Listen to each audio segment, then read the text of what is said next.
Liberty in our lifetimes in a free state of our own. That's the vision. That's the dream. We are building it in New Hampshire. I'm Eric Brakey, your host and renegade statesman for the Porcupine Report.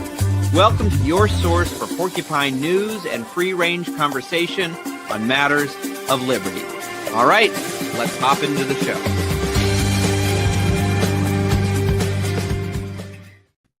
Hey there, all you porcupines, you. This is your host, your renegade statesman, your executive director of the New Hampshire Free State Project, coming to you for episode 86 of the Porcupine Report. Thank you for tuning in this evening. Of course, we bring you a brand new episode every single Wednesday at 7. That's on Free State Project platforms, on Facebook, on X, on YouTube, on Spotify, and I'm told you can find us on most of your favorite podcasting apps as well. So wherever you're enjoying the show, please be sure to like or subscribe or whatever makes sense. Share it, let your friends know. Help spread the reach of the show. It's very appreciated. I do appreciate seeing that our audience continues to grow every single week. And I'm sure that I have you to thank for that. So thank you for that. Let's, before we get into the meat and potatoes of the episode, let me tell you about some things that we're promoting. And of course, the first thing we're promoting tonight is our show sponsor, Porcupine Coffee Roasting.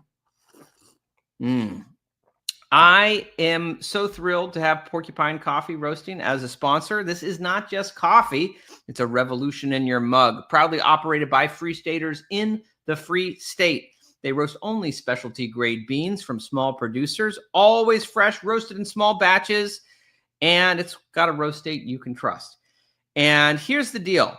When you use code PORKREPORT at porcupinecoffeeroasting.com, you get 15% off your order of individual products, plus a portion of your purchase will go to help support this very program. So go try Porcupine Coffee Roasting. I guarantee you will enjoy yourself. If you drink coffee anyway, then what are you going to be drinking? Are you going to be drinking Folgers, Starbucks? Come on.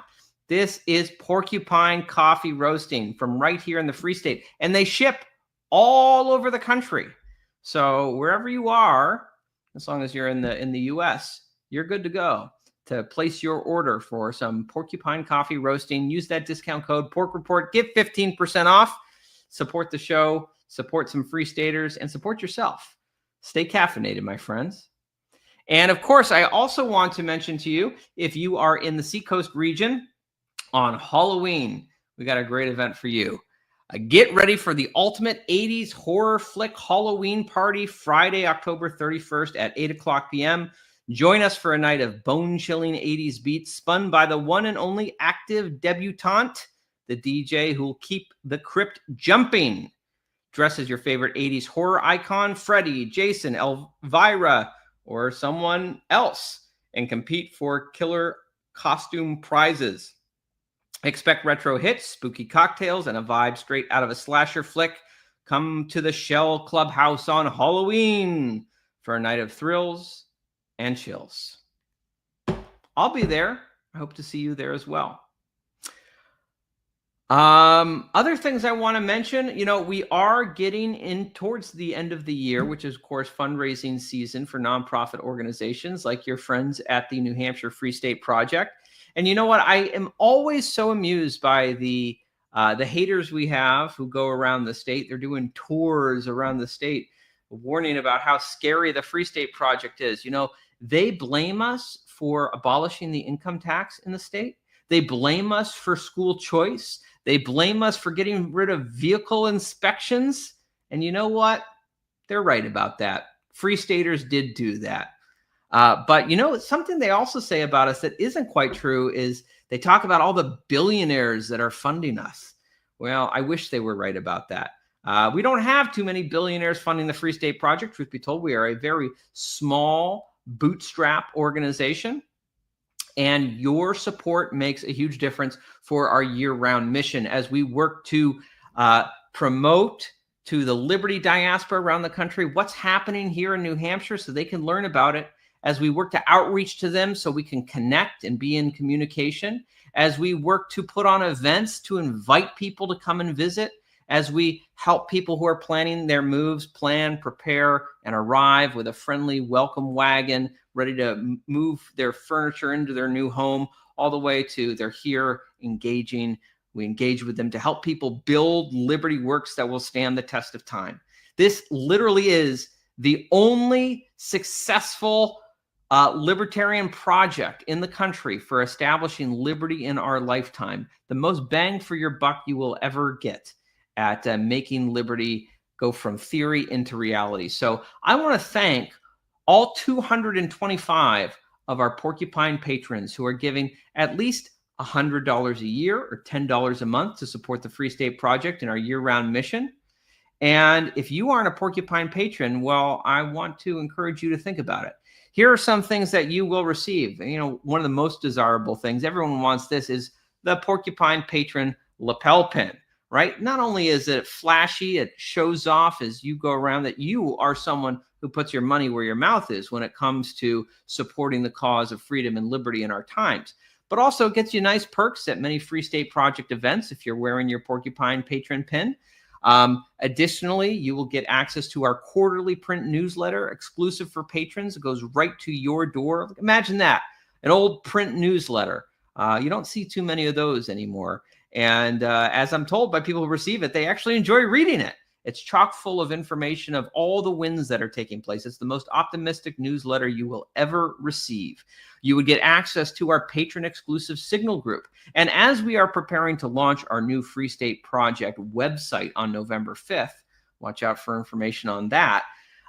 We're also building in some patron exclusive benefits there. And as you scale up to higher patron tiers, there's complimentary tickets for events and other goodies as well. So as you're planning your end of year giving, do not forget the Free State Project, because if you care about the cause of liberty, it's sincerely true that your dollar will go, will stretch further with the Free State Project than probably any other organization you could give to.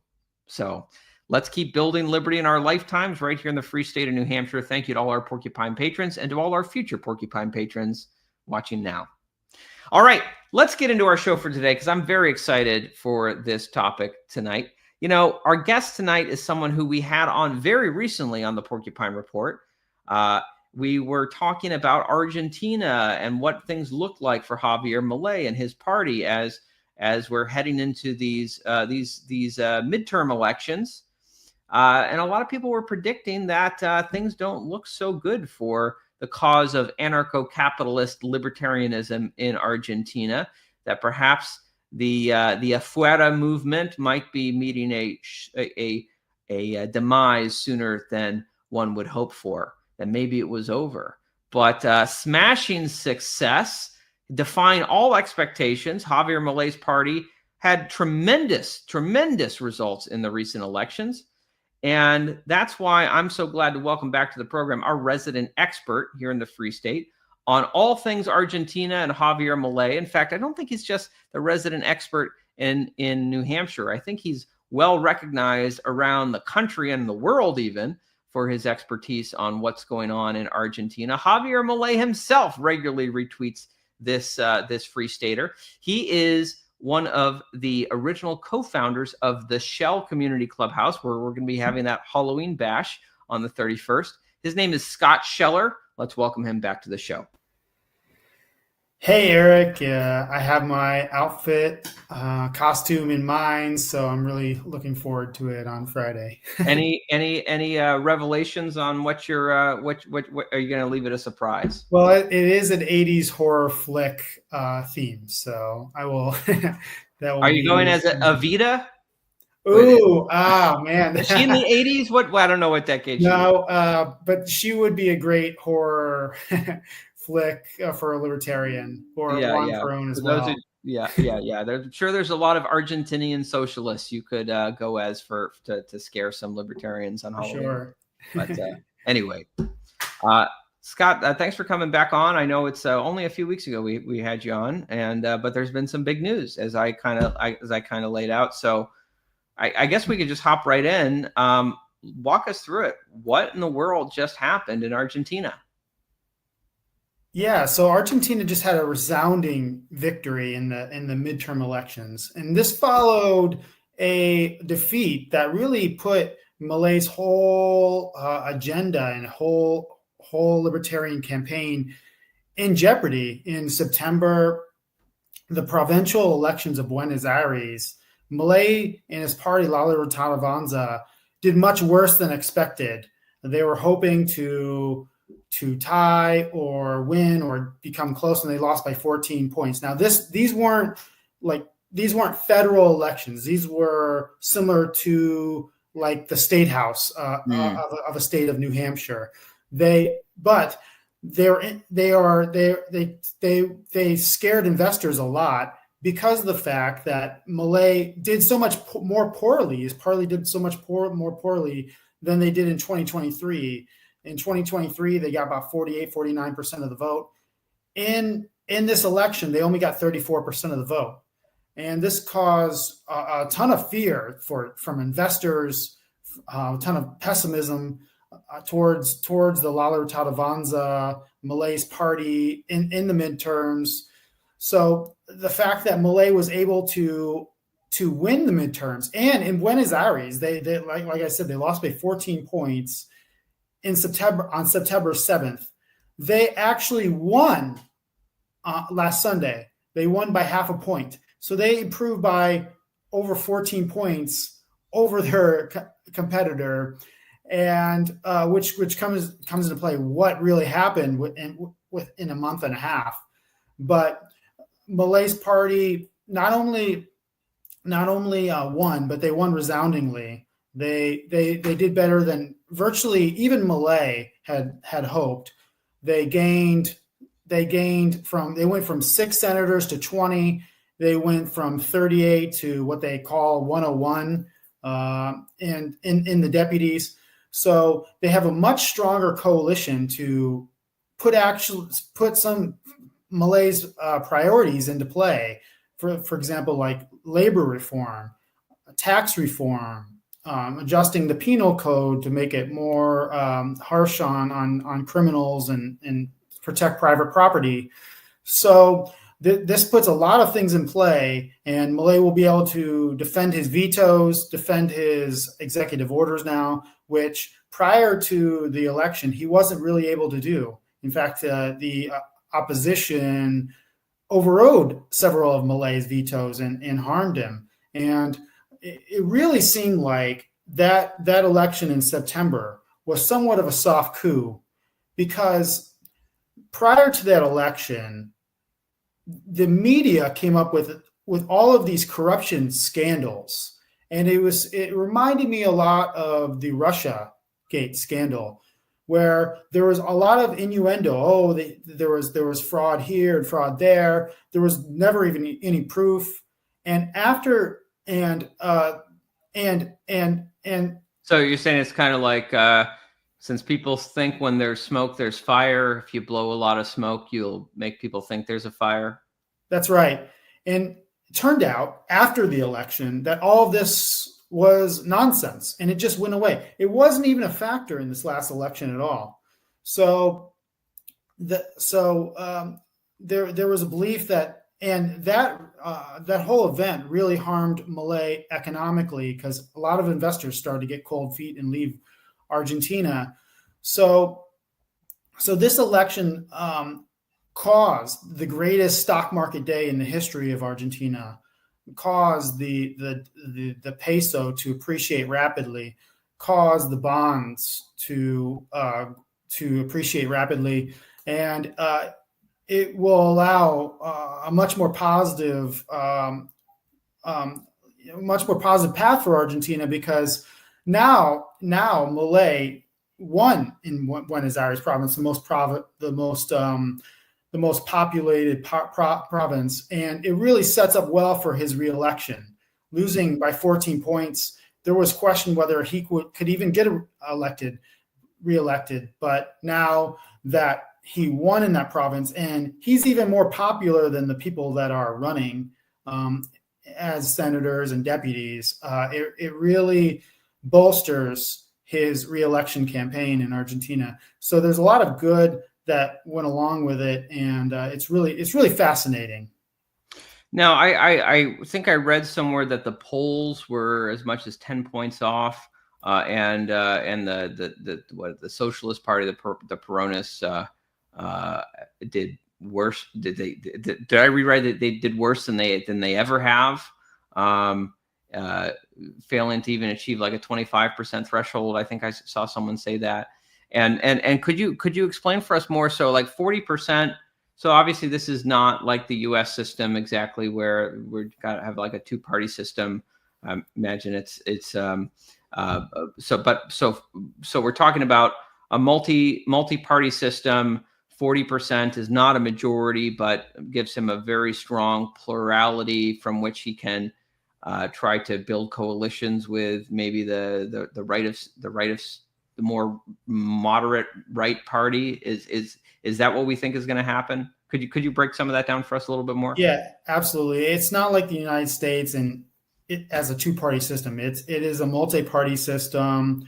It's not a winner-take-all system. It's a proportional. So if you're in your province and you get second, for example, you're not going to lose necessarily. You won't get as many delegates. You won't get as many representatives. For example, in Buenos Aires, La Libertad Avanza got the most, but the right behind them was the Peronist Party, because they only lost by half percent. So I think there was 40 up for re-election. La Libertad Avanza got like 20 something, and the Peronists got a little bit less. And then there were some other parties like the communist and everything else. They actually got some representation. But in all of the smaller provinces, there's these a lot of just little parties that run that'll get 1 or 2%. So in that case, they just add up. You have the La Libertad Avanza got 40%. The Peronists, if you add up the Peronists and their allies, they got like 31%. So and then you had a lot of these little parties that just chipped away at the total. What was interesting, and which was concerning for Milei's party, is that some of these governors that didn't feel totally represented by La Libertad Avanza or the Peronists, they're more centrist Peronists. The Peronist party that Fuerzas Patria, like country homeland, they are identified with the left. They're almost Marxist, but there's a little bit more of a center Peronist party, and that this is the governors of some of the interior provinces that don't totally like La Libertad Avanza. So they ran a bunch of candidates too in each one of the provinces. And in some of the polling, they actually were beating La Libertad Avanza, like in Cordoba, where Milei got 74%, in Santa Fe. They turned out to be a total flop. La Libertad Avanza did much better than them. In Cordoba, they did okay. They did win one province, but it didn't really matter. It's a small province. It didn't have much effect on the delegates to the deputies. So this was a big win for Milei as well. That this sort of centrist party flopped. Not only did he beat the Peronist, but he beat this other party that was trying to help the governors. Since the governors, like I said, weren't represented, didn't feel represented by either party. And while Milei is cutting spending at the federal level, a lot of these governors aren't. A lot of these governors are resisting austerity or cutting spending, and they wanted somebody that could pressure the Congress to bend to more of their will. The fact that they flopped will likely give Milei more leeway, more leverage to actually pressure the governors to cut spending. So this was another benefit, another advantage or win for Milei and his party. But on the polls, Argentina polls are very historically unreliable, and so the national media, especially the international media, was all saying that Milei's he's way behind, and to be fair, since he did lose in the Buenos Aires provincial election, it did seem that way, but in all these other places, Milei was doing pretty well. And I like to look at the betting markets.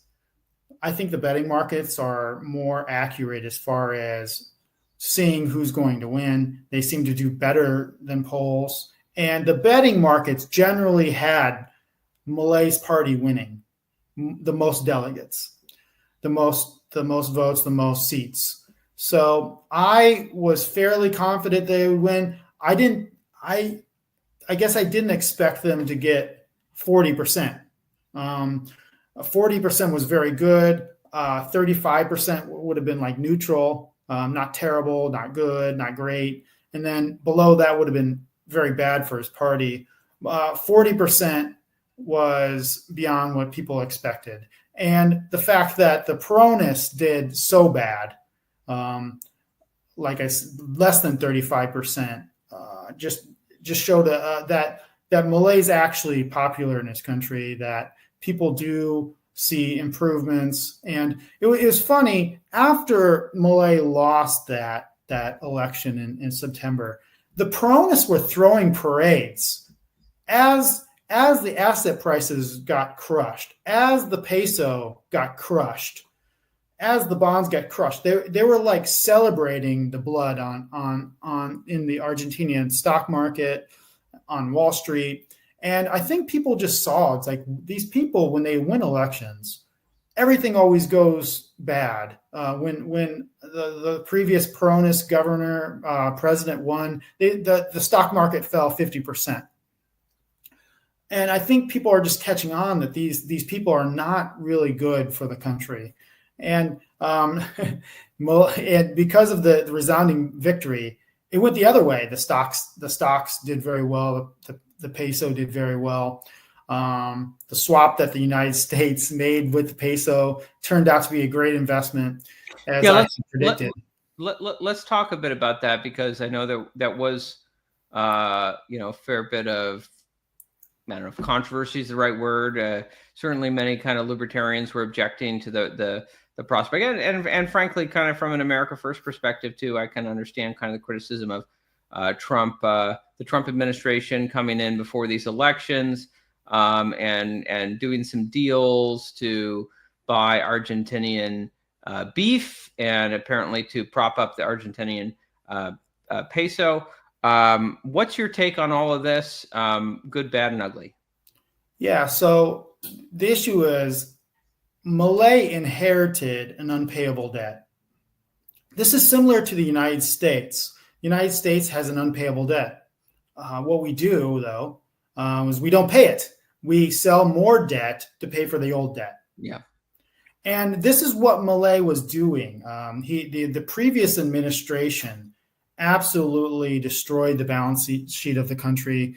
And not only that, is they left the country without reserves, any way to pay for this debt.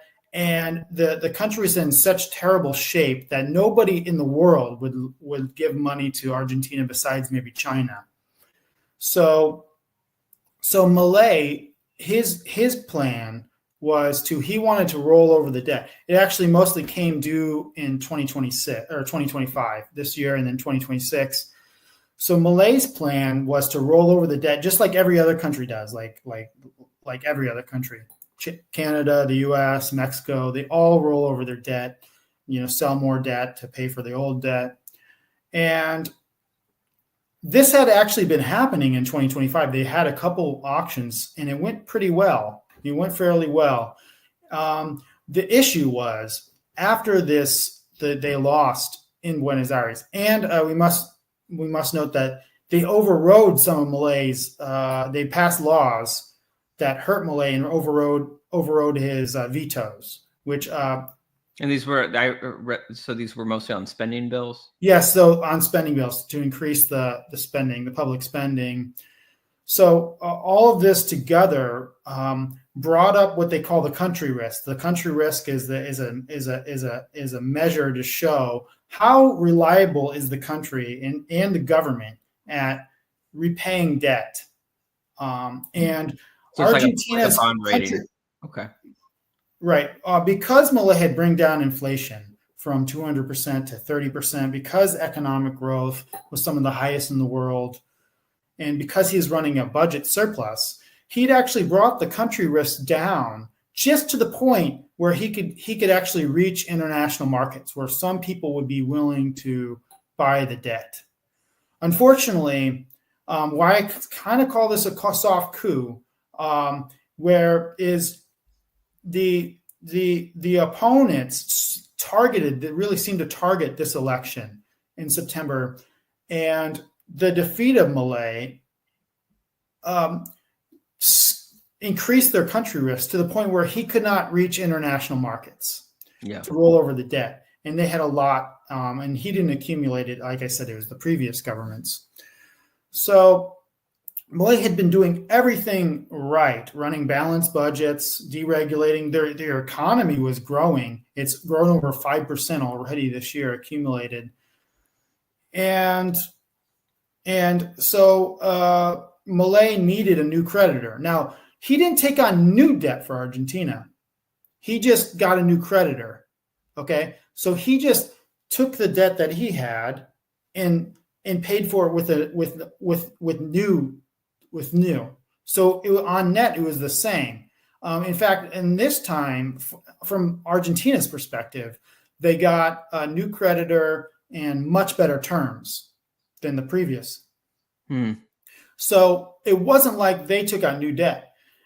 From the U.S. perspective, is first of all, this was really, in my mind, somewhat of a coup of Milei, and I think the president of the United States thought that geopolitically it would help the United States not to have another return to the Peronists, who are very anti-U.S. and very pro-China. That's number one. Number two is, if Milei was going to win this next election, and keep in mind that this whole time his party was expected to win, and in the midterms, like literally the whole time they were polling the best by far. They looked like they were going to win, and guess what? They did win. So I think the whole provincial election was aberration, helped by the media, helped by probably fraud. That's another thing that I'll probably get into, is that Milei actually changed. They had this system where they had many different ballots. You picked your ballot. Sometimes you'd have to cut the ballots and put them together. This was notorious for fraud. If you rip the ballot a little bit, you could run out of ballots from like the Milei's party, and then, we don't have any ballots for you to vote. So there was a lot of fraud. And during this next election, he got rid of that. He made a one ballot. So it was one ballot. You could just pick, sort of like the United States ballots, where you can just, in New Hampshire, you can just pick your candidate. And that like eliminated all the fraud. And that might have been a big player in why there was this, 14-point improvement. But Milei, you have to get on these tangents. Well, let me ask you, Scott. The debt. Let me. Okay. So my point was, the president actually thought that, and Scott Bessent, the U.S. Treasurer, that actually Milei would win, and they thought Milei would win the midterms. And if Milei won, so after that election, the peso got absolutely destroyed. It went from, I can't remember, it got up to over 1,500. It went from like 1,300 pesos per dollar to over 1,500 pesos per dollar. And Scott Bessent is a brilliant Forex trader, and he actually thought that it was a great deal. He thought that they could buy the pesos at a huge discount. And if Milei won, the pesos would appreciate, maybe to where they were before. And guess what happened? That's what happened. They appreciated, compared to the dollar, 10% since Milei's win. So it was so far a really good investment for the USA. And like I said, it was a swap. So Argentina got dollars, US got pesos. Mm-hmm. Those pesos appreciated 10% since the US bought them or swapped with them. Mm-hmm. So from the US perspective, is actually kind of a good investment. And by the way, there's the amount of countries that have swaps with the United States. It's Japan, it's Switzerland, it's the UK, it's the EU. China has swaps with many countries, including Argentina. The swap stuff is actually not uncommon.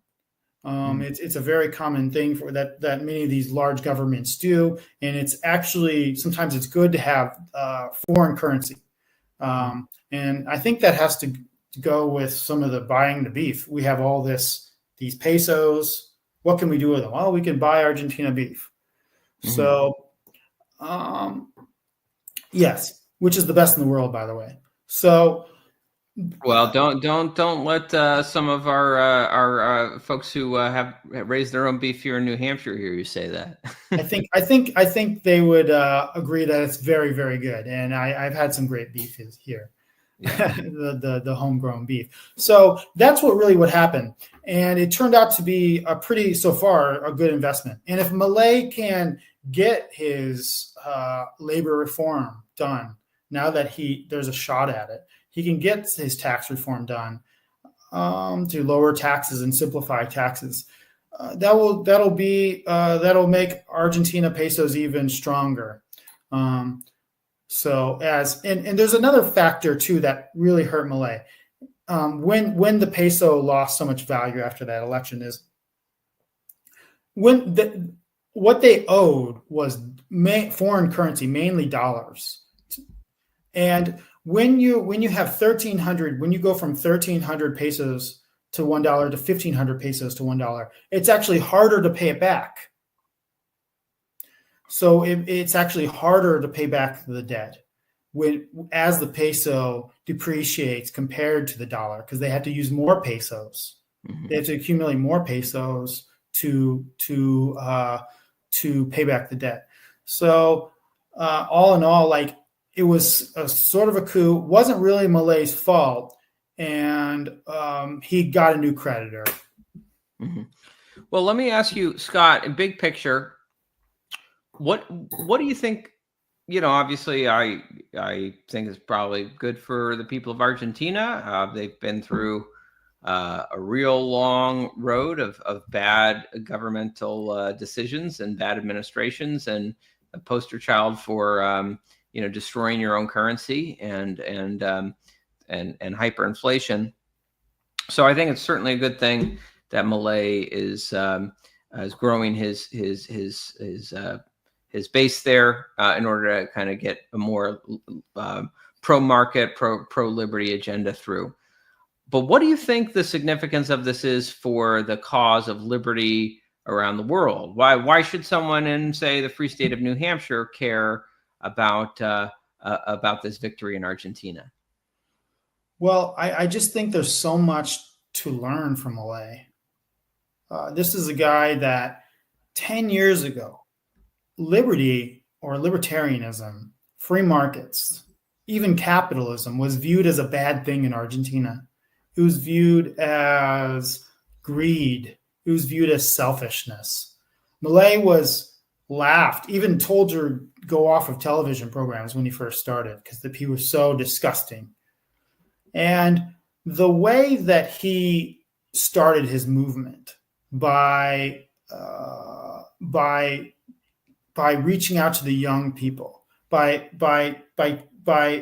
collaborating with the young people, by building this grassroots movement, and by being fun and exciting is so and educational and fearless is something that you just it's something. There has never been a political transformation quite like it in the world.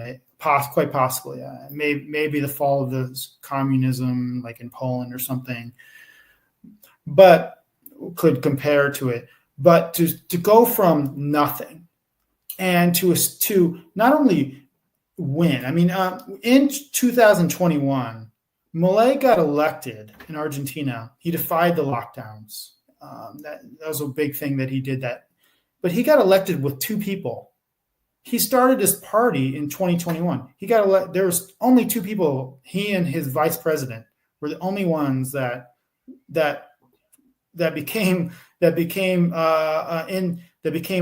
elected to Congress.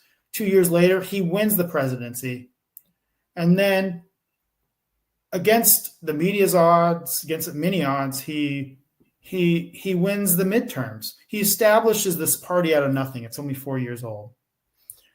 And just how this happened, Milei is such a figure that we should learn from. And he's sweeping the region. Now, in South America and in Spanish-speaking countries, there is a huge shift towards liberty. In Bolivia, almost all the socialists, which have been running it for 20 years, lost 98%, 98% of their representation in Congress. They elected a pretty good, I think they elected a pretty good president as well. They're in all of those countries, they are moving towards the more liberty or right perspective. In Colombia and even in Spain, Milei is very popular. And this whole movement, I think, is good for the world. Secondly, if Milei succeeds, the economy was arguably booming before this happened in September, and it still really is. It just there was so much volatility.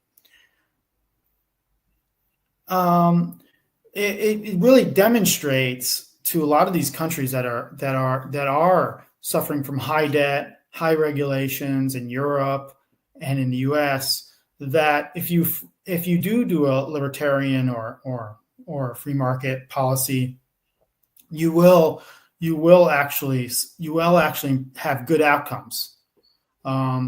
He could kill MMT, for example. He could kill Keynesianism, for example, or be an example of how it doesn't work. So I think that it could be always the example of you go libertarian.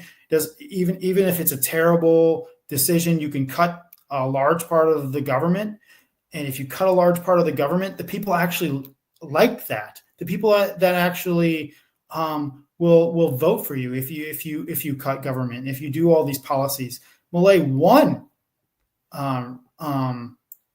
the midterms after cutting the government 30%. So it demonstrates that this can be done, that it's actually politically popular to cut spending, to reduce the size of government. People don't like to pay for bureaucrats and waste. Everybody knows that there's waste and everything. So it's actually popular to cut the spending, and that's a great lesson from for the world. Well, I certainly think it is nice to see and hear that there's someone in the Spanish-speaking world who can popularize these ideas, and I certainly look at this and think about how libertarianism needs a healthy dose of populism to really be effective. I think that in our country, Ron Paul and Thomas Massey probably are the best examples of people who bring a populist flair into kind of the libertarian philosophy, which otherwise I think maybe from some other different centers of libertarianism could just seem kind of disconnected and stilted and accused of defending the establishment rather than than challenging the establishment, which is, of course, libertarianism. If libertarianism should never be able to be properly accused of defending kind of this corrupt establishment we live under. But Javier Milei certainly has achieved electoral success through this kind of libertarian populism in a way that I don't think anyone in the modern era has come close. So it is encouraging to watch and see, and perhaps that's a formula not just in the Spanish-speaking world that will catch on, but will inspire others in our country. Scott, anything more you want to say about Javier? And then I want to give you an opportunity to promote any events that are coming up at the Shell, which I know you're a big promoter for. And then we could wrap up maybe a little early with this episode. Yeah, so I just want to talk about the campaign that Milei ran. I think it's kind of really interesting, and we can learn something from it. So prior to that election they lost, Milei's party sort of got more establishment. I wouldn't say establishment, but a little bit less dynamic and a little bit more conservative. They're playing it in, from my eyes, a little bit more conservatively. They thought they more or less had the lead. They didn't want to make any mistakes. And after that election loss, Javier Milei put a young person, a 40-year-old, in charge, and they started to mobilize the young people in Argentina.